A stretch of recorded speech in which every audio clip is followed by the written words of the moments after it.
सबको Sat Sri Akal ji and good morning dear children. एक सबसे प्रार्थना है कि अगर आपके पॉकेट में मोबाइल फोन है तो उसको प्लीज आप स्विच ऑफ कर दें, क्योंकि उससे डिस्टर्बेंस तो होगी ही और साथ ही साथ जो एक लय बनती है वो टूट जाती है। काइंडली मोबाइल फोन जो है उसको स्विच ऑफ कर दें थोड़ी देर के लिए। बहुत बहुत शुक्रिया। सबसे पहले सभी माता पिता को इस बात की बहुत बहुत बधाई है, बहुत बहुत मुबारकबाद है कि अब आपके बच्चे फाइनली आईसीएसई का इम्तिहान देने के लिए जा रहे हैं। लगभग 12 साल पहले जब आपने इन बच्चों की शिक्षा की शुरुआत की थी तो एक ही मकसद को लेकर की थी कि हमारा बच्चा आईसीएसई का इम्तिहान देगा, उसको आईसीएसई का सर्टिफिकेट मिलेगा, एक ऐसा सर्टिफिकेट जिसका विश्व भर में बहुत सम्मान है, बहुत आदर है। तो अब वो दिन आ गया जब हमारे बच्चों ने आईसीएसई का इम्तिहान देना है। आपका आशीर्वाद उनके साथ है, अध्यापकों का आशीर्वाद उनके साथ है, वाहिगुरु का आशीर्वाद उनके साथ है, तो सभी की ब्लेसिंग्स बच्चों के साथ हैं। तो स्वाभाविक बात है कि बच्चे बहुत ही अच्छा अपना काम करेंगे और सबको गर्व होगा उनके काम के ऊपर, सबको प्रसन्नता होगी। बच्चों की उम्र अगर हम देखें तो सभी बच्चे लगभग 15 साल के हैं। Am I right, dear children? सभी बच्चे लगभग 15 साल के। 15 साल में अलग अलग वक्त पर बच्चों को अलग अलग चुनौतियों का सामना करना पड़ा। नर्सरी में थे तो पेंसिल कैसे पकड़नी है, थोड़े बड़े हुए फर्स्ट सेकंड में आए तो सिलेबस बढ़ गया, थर्ड में आए तो अलग अलग टीचर्स बच्चों को पढ़ाने लग पड़े। इस तरह से अलग अलग क्लासेस में अलग अलग चुनौतियों का सामना बच्चों को करना पड़ा। आज तक जो सबसे बड़ी चुनौती इन बच्चों के लिए है वो 10th स्टैंडर्ड का इम्तिहान है। इससे बड़ी चुनौती का सामना इनको पहले कभी नहीं करना।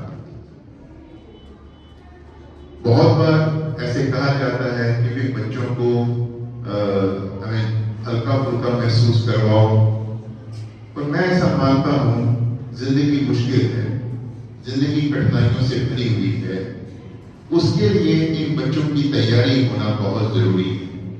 कठिनाइयों से, मुश्किलों से, जद्दोजहद से, संघर्ष से भरी हुई जिंदगी की तैयारी करना इन बच्चों के लिए बहुत जरूरी है। इसलिए इनको मजबूत बनाना हमारा काम है और सच्चाई इनके सामने रखना हमारा काम है। हम कहें कोई बात नहीं, इम्तिहान है, फिर क्या हुआ, तो स्वाभाविक बात है बच्चों को हम सच्चाई से दूर लेकर जा रहे हैं। जिंदगी में पहली बार उनके पास वो क्वेश्चन पेपर आएगा जो स्कूल के अध्यापकों ने नहीं बनाया। जिंदगी में पहली बार बच्चे यहाँ पर बैठेंगे और यहाँ पर कोई अध्यापक स्कूल का उनके आसपास भटकेगा भी नहीं। जिन्होंने इम्तिहान देना है वो भी बाहर के, उसके बाद कई लोग इनको देखने आएंगे, समय समय पर कई टीम्स आएंगी ये देखने के लिए कि बच्चे सब पेपर ठीक कर रहे हैं, ईमानदारी से कर रहे हैं, कहीं कोई गलती तो नहीं कर रहे हैं, कहीं कुछ गलत चीजों का इस्तेमाल तो नहीं कर रहे हैं। सो उस माहौल में जो पेपर देना है इन्होंने पहली बार देना है, राइट? तो चुनौती सबसे बड़ी चुनौती है। अब एक तरफ बेटा जब हम चुनौती की बात करते हैं, एक चीज जो हमें नहीं भूलनी चाहिए, जितनी बड़ी चुनौती होती है उतनी ही बड़ी अचीवमेंट होती है। You understand?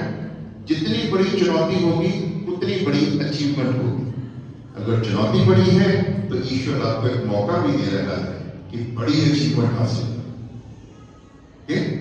तो ये 10th के इम्तिहान इम्तिहान में आप अच्छा काम करते हैं, आईसीएसई के इम्तिहान में आप बढ़िया काम करके दिखाते हैं, तो आपकी जो अचीवमेंट है वो बहुत बड़ी है, उतनी ही बड़ी अचीवमेंट है, राइट? क्योंकि ये जो आप पेपर देने जा रहे हैं, इससे पहले आज तक आपने जितने भी इम्तिहान दिए, जितने भी पेपर दिए, उसमें आपका जो मुकाबला रहा अपने क्लासमेट्स के साथ रहा, 30, 35, 40 बच्चों के साथ आपका मुकाबला रहा।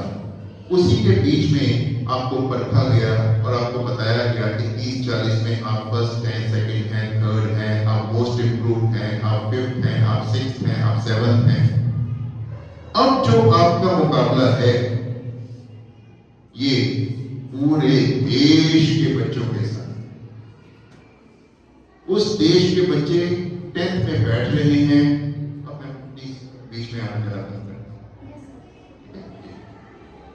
तो ये है कि अब पहली बार ये बच्चे जो हैं पूरे देश के साथ इनका मुकाबला है। एक ही वक्त पर पूरे देश में इम्तिहान शुरू होगा, एक ही वक्त पर एक ही पेपर सबके पास आएगा, एक ही वक्त पर इम्तिहान खत्म होगा, एक ही वक्त पर इंटरनेट पे रिजल्ट डिक्लेयर होगा और सारी दुनिया को रिजल्ट देगी।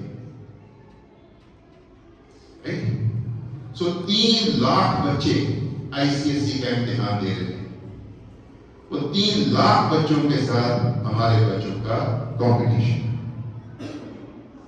इससे बड़ा कंपटीशन क्या हो? उन्हीं के साथ नहीं, जो बच्चे सीबीएसई के बच्चे हैं, स्टेट बोर्ड के बच्चे हैं, उनके साथ भी तो कंपटीशन है। सीबीएसई में लगभग 20 लाख बच्चे पेपर दे रहे हैं। तो इतने सारे बच्चों के साथ हमें केवल कंपीट ही नहीं करना, बल्कि एक अपना नाम अलग से उनके बीच में रखना है। तो जो सबसे आगे के बच्चे हैं उनके बीच में हमारा नाम रहना चाहिए, ये बहुत जरूरी है। और ये आपको पहली बार इस प्रकार का मौका मिला, इससे पहले आपको इस प्रकार का मौका कभी नहीं मिला, राइट?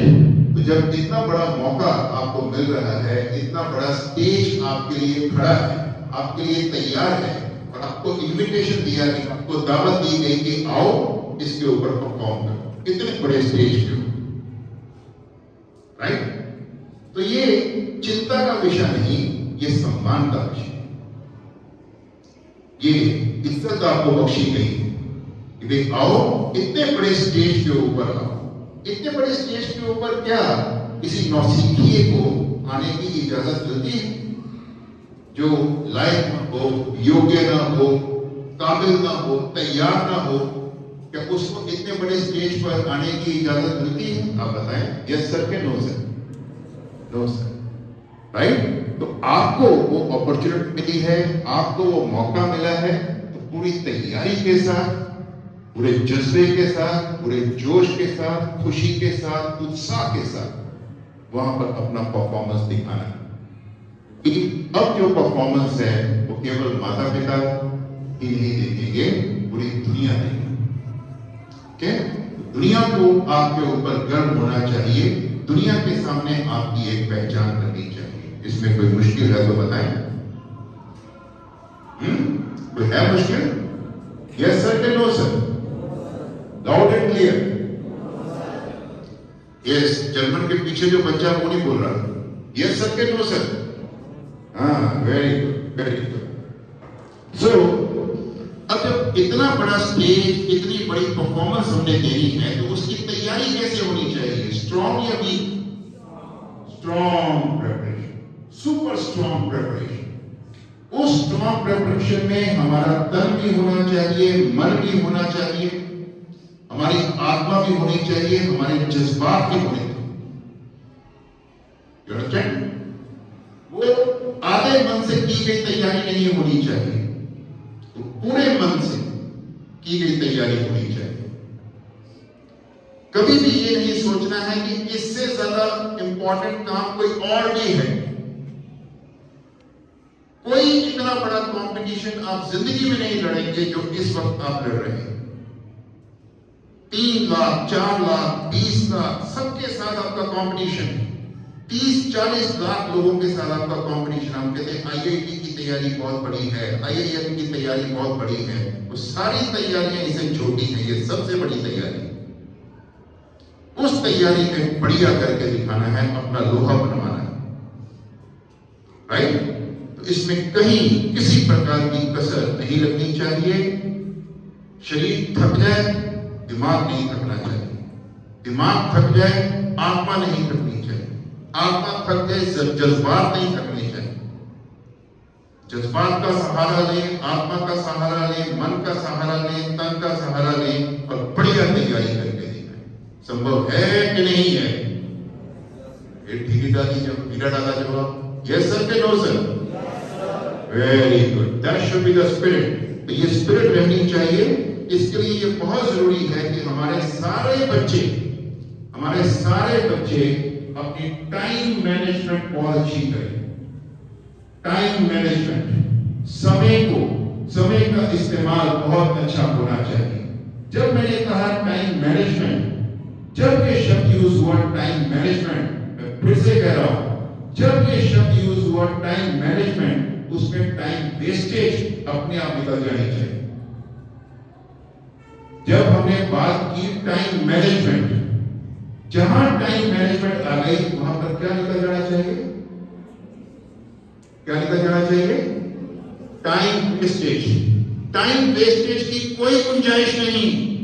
कोई भी ऐसा काम जो आपको 10वीं का इम्तिहान देने में बाधा बनता है, वो टाइम वेस्टेज। कोई भी ऐसा काम कि जो आपके आड़े आता है और आपको 10वीं के इम्तिहान में अव्वल दर्जे में आगे ले जाने से रुकावट पैदा करता है, वो टाइम वेस्टेज है। You understand? ओके, सबसे ऊंची प्रायोरिटी ये है। इससे ऊंची प्रायोरिटी, इससे ऊंची तरजीह और कोई नहीं, राइट? कोई भी शादी, ब्याह, जन्मदिन, फंक्शन, पूरी उम्र पड़ी है ये सब कुछ करने के लिए। 10वीं का इम्तिहान एक ही बार देना है, जीवन में एक बार, और 15 साल लग गए आपको इस इम्तिहान की तैयारी करने। ये 1 साल की तैयारी का इम्तिहान नहीं है। सभी माता पिता इस बात से सहमत है ना जी, कि ये 1 साल की तैयारी का इम्तिहान नहीं है, ये 15 साल की तैयारी का इम्तिहान है। तो 15 साल की तैयारी में उसके बाद भी अगर इस इम्तिहान को हम अपनी तरजीह नंबर 2 पर रखें या 3 पर रखें, उनकी शादी है, वो जन्मदिन है, वो ढंग है, वहां पर जाना जरूरी है, तो ये मेरे मुताबिक बेवकूफी होगी। इतनी बड़ी गलती होगी जिसकी बाद में कोई भरपाई नहीं हो सकती। माता पिता हैं जहां पर जाना है कि आपको अब जब तक आपका आखिरी पेपर खत्म नहीं हो जाता, आप दुनिया से कटे हुए। You understand? आप दुनिया से कटे रहेंगे, अपनी किताबों के साथ जुड़े रहेंगे, अपनी किताबों के साथ जुड़े रहेंगे, तैयारी के साथ जुड़े रहेंगे। सहमत हैं कि नहीं है? बड़े बच्चे हैं, जवाब दें। कुछ आपको भटकाया तो नहीं जा रहा, राइट? तो इस चीज का ध्यान आप भी रखेंगे, माता पिता भी जरूर आपको सहयोग देंगे। अगली बात जो मैंने करनी है, टाइम मैनेजमेंट। टाइम मैनेजमेंट में ये बहुत जरूरी है कि सभी विषयों को समय दिया जाए।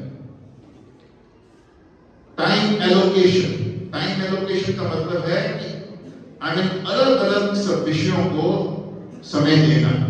ये नहीं कि हम मैथ्स मुश्किल लगता है, अब सारा समय हम मैथ्स में ही लगा देंगे। फिजिक्स मुश्किल लगती है, सारा समय फिजिक्स में ही लगा देंगे। अगर इंग्लिश आपकी स्ट्रेंथ है, उस स्ट्रेंथ को अगर आप इग्नोर कर देंगे तो वो भी वीकनेस बन जाएगी। जिसमें आप 80 में से 79 नंबर ले सकते हैं या 80 में से 80 नंबर ले सकते हैं, अगर उसको आप नजरअंदाज कर देंगे, 80 में से आपके 65 नंबर रह गए, तो कितना बड़ा नुकसान होगा। हमें ओवरऑल अच्छे मार्क्स चाहिए, ओवरऑल अच्छे मार्क्स। ओके, तो हर विषय को आपने अपने शेड्यूल में समय देना है। क्या समझ में आया?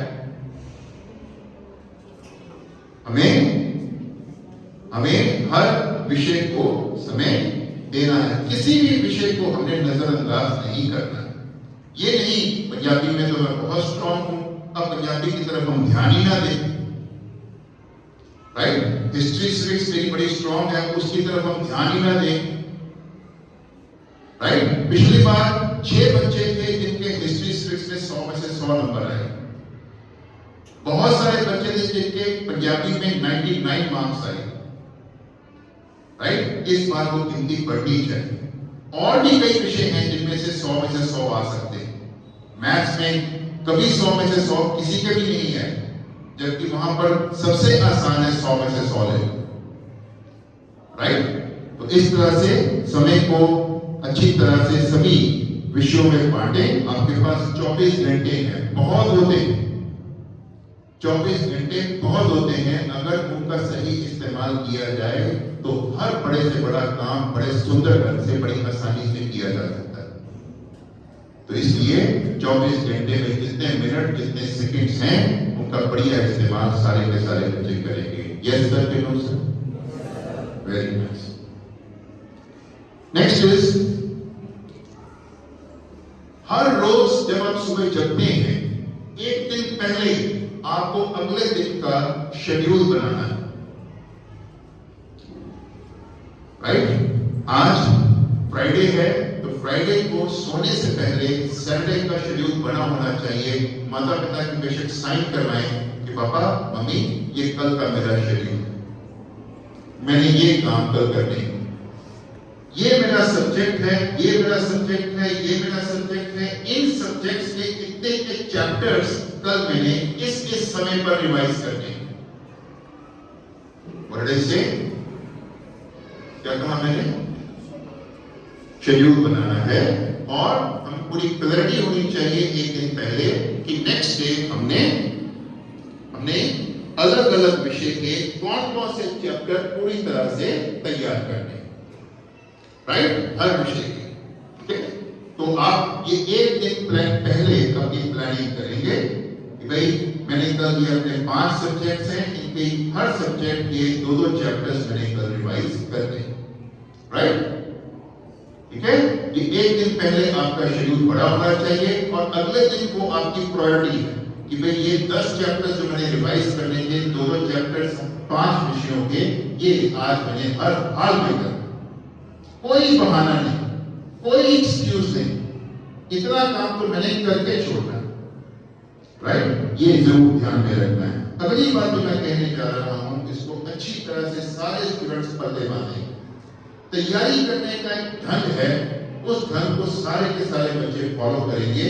कोई आपके दिमाग में तनाव नहीं आएगा, और आपका काम बड़ा आसान हो जाएगा और बहुत अच्छा हो जाएगा। आपके पास क्लासवर्क कॉपी है, होमवर्क कॉपी है, राइट? उसमें आपने चैप्टर वाइज सारे नोट्स बना रखे हैं, क्लासवर्क कॉपी के ऊपर भी और होमवर्क कॉपी के ऊपर भी।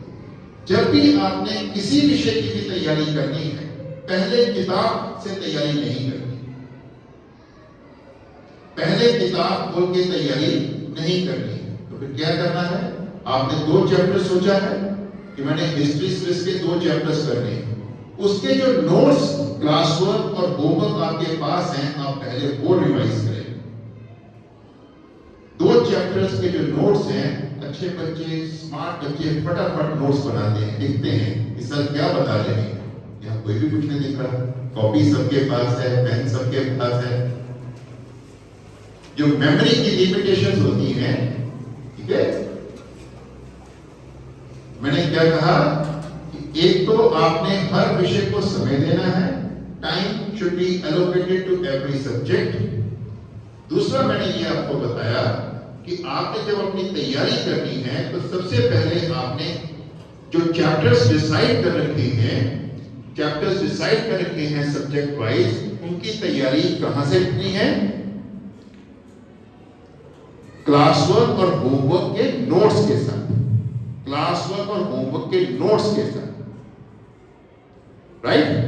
क्लासवर्क और होमवर्क के नोट्स को आप पहले पढ़ेंगे, किताब को पहले नहीं पढ़ेंगे। You have to read classwork and homework notes first, right.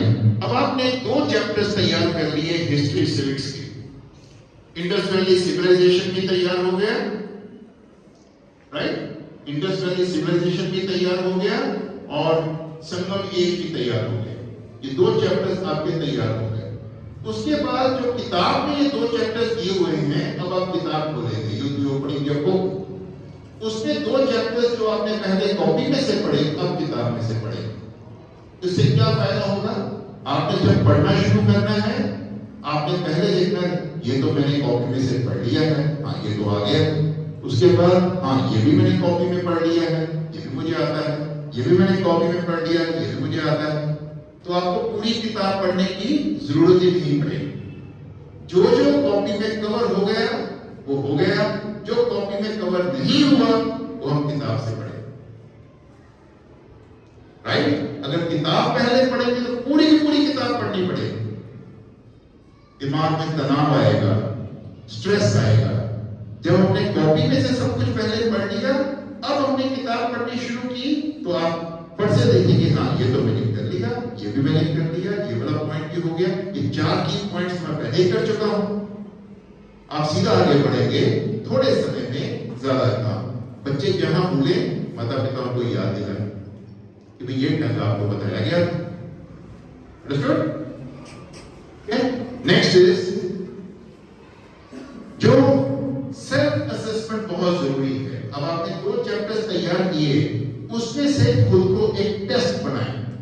पीछे एक्सरसाइज दी है, उसमें जो सबसे टफ क्वेश्चंस हैं, हायर ऑर्डर थिंकिंग क्वेश्चंस, उनको पढ़ें और कॉपी और किताब को रेफर किए बगैर उनका आंसर लें और खुद ही उसकी चेकिंग करें। Self assessment and self review, right on. Self assessment and self review, very essential, right. खुद असेस करें, सबसे डिफिकल्ट क्वेश्चंस करें और बाद में किताब खोल के उसको चेक करें, what is right, how much is right, कितना ठीक है। और उसके बाद अपनी डिफिकल्टीज को नोट करें। Note down your difficulties. Difficulties तो आएंगी, जब मेहनत करेंगे, पढ़ाई करेंगे, you will find difficulties, right. और अगला स्टेप है सीक हेल्प, मदद मांगे। उन बच्चों को सीट नहीं मिली है, we have got the seats here,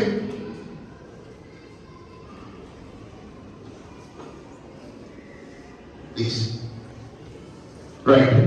उसके बाद आप मदद मांगेंगे। कैसे? आपके टीचर्स स्कूल में सुबह 8:30 से लेकर 3 बजे तक यहां पर है, राइट।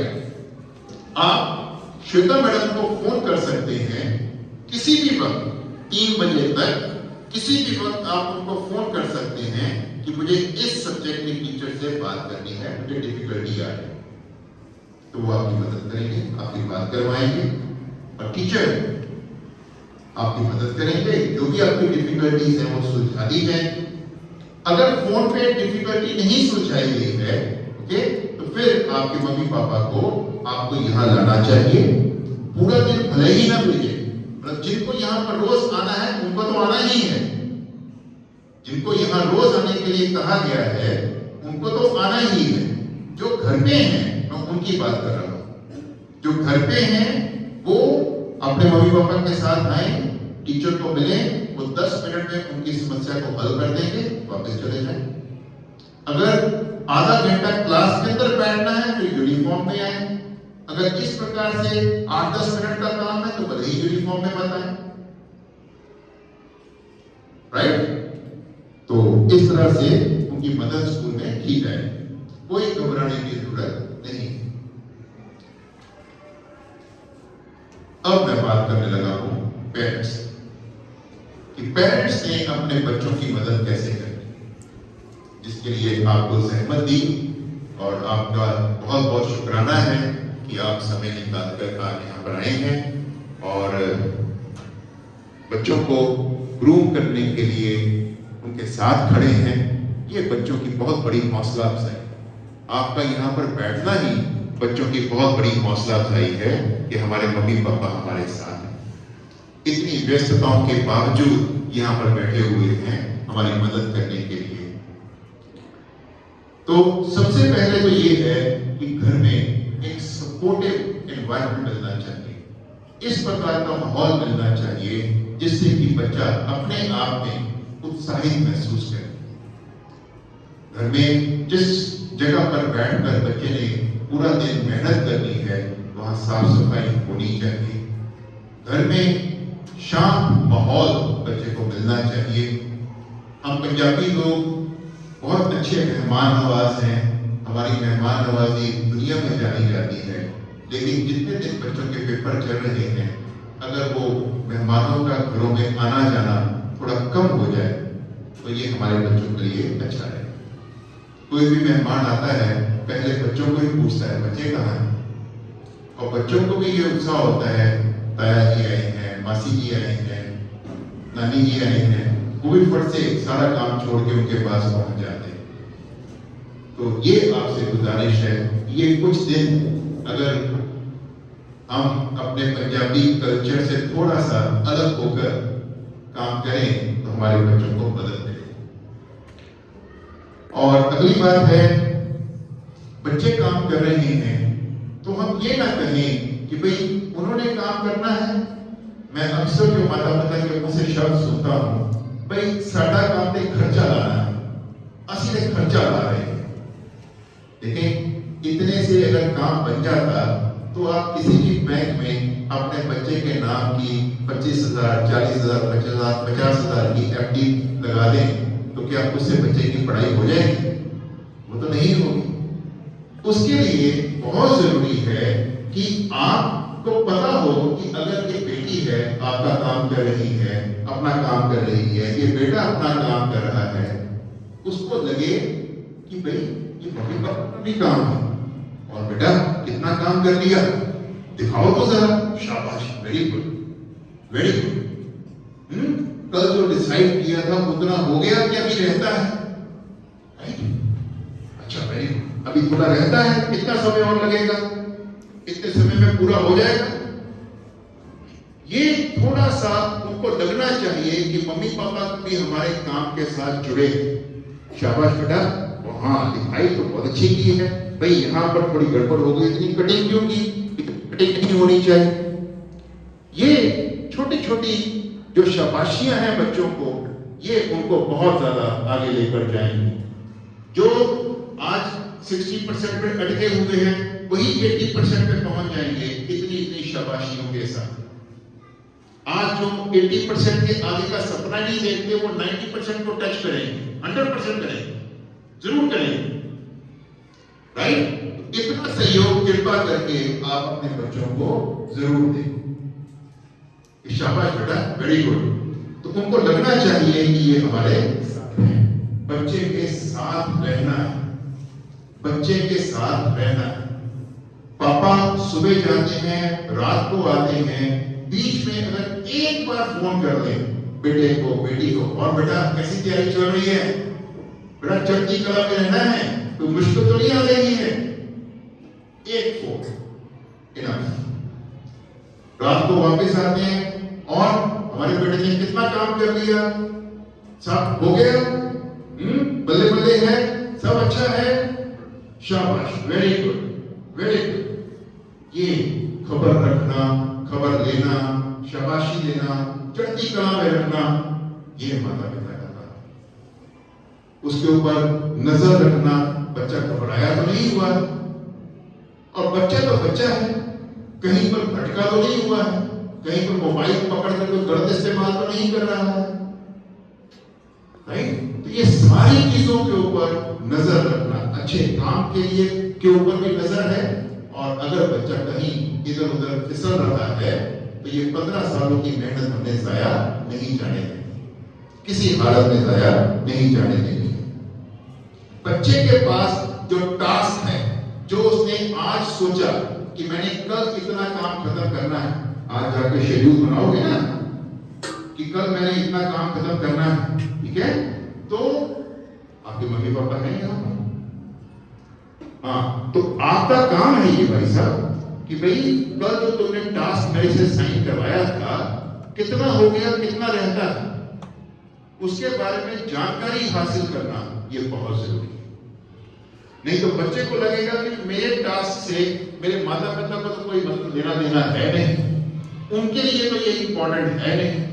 जब माता पिता के लिए इंपॉर्टेंट नहीं है तो वो 2-4 दिन तो याद रखेगा, चौथे दिन वो भी भूल जाएगा, उसके लिए भी कोई इंपॉर्टेंट नहीं रहेगा। अगर ऐसा होता है तो फिर वही बात 15 साल की मेहनत जाया हो गई, मौका हाथ में आया निकल गया। तो ये मौका हमें निकलने किसी हाल में नहीं देना, ये मौका हमें किसी हाल में नहीं देना है। एग्जामिनेशन एक चैलेंज भी है, एग्जामिनेशन एक अपॉर्चुनिटी भी, एक मौका भी, राइट? तो चैलेंज भी है, अपॉर्चुनिटी भी है। तो अपॉर्चुनिटी समझकर उसके लिए अपने आप को हम माता पिता भी तैयार करें, हम अध्यापक भी तैयार करें, और ये बच्चे भी अपने आप को जरूर तैयार करें। रोज के रोज बच्चे ने क्या प्रोग्रेस की है इसके बारे में माता पिता को जानकारी होनी चाहिए। अगली बात बड़ी इंपॉर्टेंट, स्कूल को हमेशा सहयोग देना है। स्कूल आपको कहता है कि प्लीज बच्चे को स्कूल में भेजिए, बच्चा कहता है वो तो आते नहीं, वो तो आते नहीं, वो मेरे फ्रेंड ने तो जाना नहीं, वहां तो कोई आता ही नहीं। लेकिन जब स्कूल ने मैसेज किया कि प्लीज बच्चों को जरूर भेजिए, राइट? स्कूल ने 5 घंटे आपके बच्चे को लगातार पढ़ाना है, ये छोटी बात है? सोचिए, ये छोटी बात है कि 5 घंटे एक अध्यापक ने खड़े होकर आपके बच्चों को पढ़ाना है लगातार, राइट? 300 मिनट लगातार बिना किसी ब्रेक के, ना खुद सांस लेना है ना उसको लेने देना है, ऐसे ब्रेथलेस होकर पढ़ाना है। तो हम कहेंगे वो सिमरन ने तो आना नहीं तो हरमन क्यों जाए, हरमन ने तो आना नहीं तो जर्मन क्यों जाए, राइट? जर्मन ने तो आना नहीं तो हरविंदर क्यों जाए? ये गलत, ये गलत। और ये बच्चे भी यहां बैठे हैं, अगर सच्चे दोस्त हैं एक दूसरे के, सच्चे फ्रेंड्स हैं एक दूसरे के, तो हमेशा एक दूसरे को प्रेरित करें कि स्कूल हमारे लिए इतना कुछ कर रहा है, स्कूल का कहना माने। स्कूल बेवकूफ नहीं है अगर वो आपको कॉल कर रहा है, राइट? तो ये बहुत जरूरी है, स्कूल को जरूर सपोर्ट करें। अब स्कूल क्या कर रहा है ये मैं आपको बताना चाहूंगा। देखिए, स्कूल 3 तरह से बच्चों को तैयार कर रहा है। नंबर 1, कुछ बच्चों को हमने ये कहा है कि आपको स्कूल में आकर तैयारी करनी, हम आपको पढ़ाएंगे, हम आपको तैयारी करवाएंगे। वो बच्चे को कमजोर नहीं है जिनको यहां बुलाया जा रहा है, लेकिन वो हमारी देख रेख में अच्छा पढ़ सकते हैं, ऐसा हमारा मानना है। कुछ ऐसे बच्चे हैं वो इंडिपेंडेंटली पढ़े तो अच्छा पढ़ सकते हैं, उनको कहा कि तुम घर में पढ़ोगे, अपनी तैयारी करोगे, लेकिन स्कूल में अपनी रिपोर्ट रोज जरूर भेजनी। तुमने घर में क्या काम किया वो रिपोर्ट व्हाट्सएप पे डालो, मैं पढ़ूंगा, सारे अध्यापक पढ़ेंगे भाई आपने घर पे क्या काम किया। तो आपका यह फर्ज बनता है, जो बच्चा स्कूल में नहीं आ रहा, घर पे तैयारी कर रहा है, उसकी रिपोर्ट हमारे पास आनी चाहिए। जो ये बच्चे यहाँ पर आ रहे हैं, घर जाके तैयारी कर रहे हैं, घर जाके इन्होंने क्या तैयारी की उसकी रिपोर्ट भी वहां पे आनी चाहिए। हमारे जो टीचर्स यहाँ पे काम करते हैं वो 6 घंटे के बाद जो इन्होंने काम किया होगा उसकी रिपोर्ट हमें भेजते हैं। तो ये बच्चे क्यों ना भेजें, राइट? तो ये बच्चे भी अपनी अपनी रिपोर्ट स्कूल को जरूर दें। तो एक, जो बच्चे यहाँ आते हैं उनकी मदद हो रही है, जो घर पे हैं वो घर पे क्या पढ़ रहे हैं उनकी रिपोर्ट को हम पढ़ते हैं, उनमें कोई कमी पेशी हो तो उनको गाइड किया जाता है। और तीसरा है कि जो बच्चे घर पे हैं, यहाँ नहीं आ रहे, उनको कोई भी मुश्किल है तो स्कूल के दरवाजे उनके लिए खुले हैं। वो अपने पापा के साथ, मम्मी के साथ 5 मिनट के लिए, आधे घंटे के लिए आए, अपनी डिफिकल्टीज को रिजॉल्व करवा के चले जाएं। नंबर 1। नंबर 2, अगर वो पूरे दिन के लिए यहाँ पर बाकी बच्चों के साथ बैठ के पढ़ना चाहते हैं, मोस्ट वेलकम, मोस्ट वेलकम, उनको मना ही नहीं है। ऐसा नहीं है कि ये 25 बुला रहे हैं तो बाकियों को कह दिए खबरदार अगर स्कूल आए। बसेस अवेलेबल हैं, बसेस में बच्चों को भेजें। और कई बच्चे आ भी रहे हैं, उनको कहा गया था घर में पढ़ना है, वो यहाँ आ रहे हैं, हमने कभी सवाल नहीं किया उनसे। Most welcome, right. तो ये 3 तरह से इनकी मदद की जा रही है।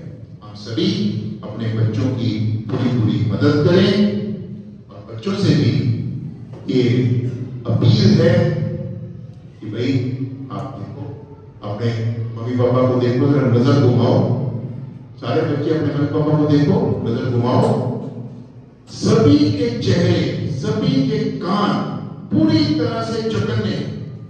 पेपर आपने देने, पेपर आपके हैं, लेकिन सभी को, मम्मी को, पापा को, ओके, जितने पापा यहाँ बैठे हुए हैं उन सभी को आपका फिक्र है।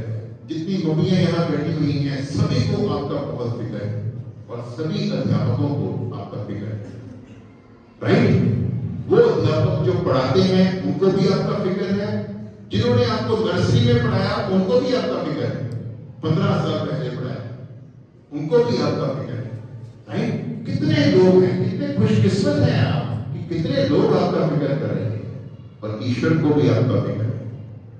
सभी की ब्लेसिंग्स आपके साथ हैं। अब जब इतने जनों की ब्लेसिंग साथ में हो तो आपके अंदर आभार की भावना जरूर होनी चाहिए कि आपको अपने मम्मी पापा का, अपने टीचर्स का, वाहिगुरु का शुक्राना करना चाहिए, राइट। और वो शुक्राना कैसे होगा? मेहनत के साथ, राइट। जो टास्क आपको मिला है उसमें अच्छा करके दिखाएं, बहुत बढ़िया करके दिखाएं। जब रिजल्ट हो तो सारे के सारे बच्चे, सारे माता पिता आए, तो हमने बुलाया है, फिर ये सारे के सारे माता पिता आपको साथ लेकर यहाँ पर आए, डब्बे लेकर आए, हम भी मिठाई खाएंगे, राइट। ठीक है, वो हमारा सबसे बड़ा उपहार होगा, ठीक है, हमारा सबसे बड़ा उपहार, सबसे बड़ा गिफ्ट। मैं भी लड्डू खाऊंगा, जबकि मैं खाता नहीं, राइट। मैं भी लड्डू खाऊंगा जो आप लेकर आए, ठीक है। तो खिलाएंगे भाई, वेरी गुड, वेरी गुड। ये कुछ एक दिन है जिसमें कुछ बच्चों को जरूर आना है, मतलब जिन बच्चों को कहा गया है वो यहाँ जरूर आएंगे, वो टीचर लोग आपको बता देंगे जब आप उनको मिलेंगे। अब मैं चाहता हूं कि बच्चे जो हैं वो खड़े हों और कुछ मैं बोलने लगा हूं तो मेरे पीछे घबराएंगे, और चिल्ड्रन शुड स्टैंड अप। दिल से बोलना है, सोच के, समझ के, ईमानदारी से बोलना है, राइट। और जो बोलेंगे उस पर अमल करना है, उसको भूलना नहीं। अंडरस्टूड? माता पिता भी सुने, और अगर बच्चे जो बोलने जा रहे हैं बाद में भूल जाते हैं तो माता पिता याद नहीं दिलाएं, ओके, राइट। प्लीज, उड़ना है अब मुझको, दिल से बोलेंगे, मुझे लगना चाहिए दिल से बोल रहे हैं। उड़ना है अब मुझको, पंख मुझे फहराने हैं। उड़ना है कि रेंगना है? जिस प्रकार की आवाज आ रही है ये तो रेंगने वाली आवाज है, उड़ने वाली आवाज नहीं, राइट। मैं भी माइक के बगैर बोलता हूं और फिर देखते हैं कि 60 साल के बूढ़े की आवाज ज्यादा आ रही है कि आपकी आ रही है, ठीक है। उड़ना है अब मुझको, पंख मुझे फहराने हैं, बनाने न कोई बहाने हैं, छूना है आसमान को, दिखाना है इस जहान को, मनवाना है लोहा अपना, इसे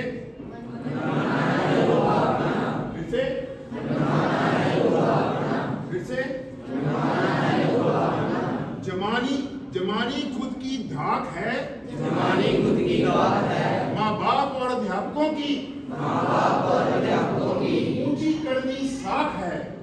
जैसे चढ़ती कला में खुद को रखकर अपना ध्यान लक्ष्य पे धरकर हम सब पढ़ते जाएंगे पढ़ते जाएंगे खुद से लड़ते जाएंगे किससे लड़ते जाएंगे खूब हम सब सीख कर मुकाबला ये जीत कर लंबी छलांग लगाएंगे माँ बाप की शान बढ़ाएंगे टीचर्स का आभार चुकाएंगे सपना सच कर दिखाएंगे 3 बार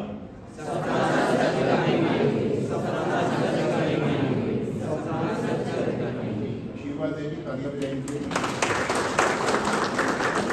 God bless you all. Please sir. तो उम्मीद करते हैं जी, उम्मीद नहीं हमें पूरा कॉन्फिडेंस है माता पिता का आशीर्वाद बच्चों को मिलेगा, टीचर्स का जो आशीर्वाद है इनके सर पर रहेगा, वाहेगुरु इनके साथ खड़े हैं, तो ये बच्चे बहुत अच्छा काम करेंगे जी। तो हम आगे बढ़ेंगे।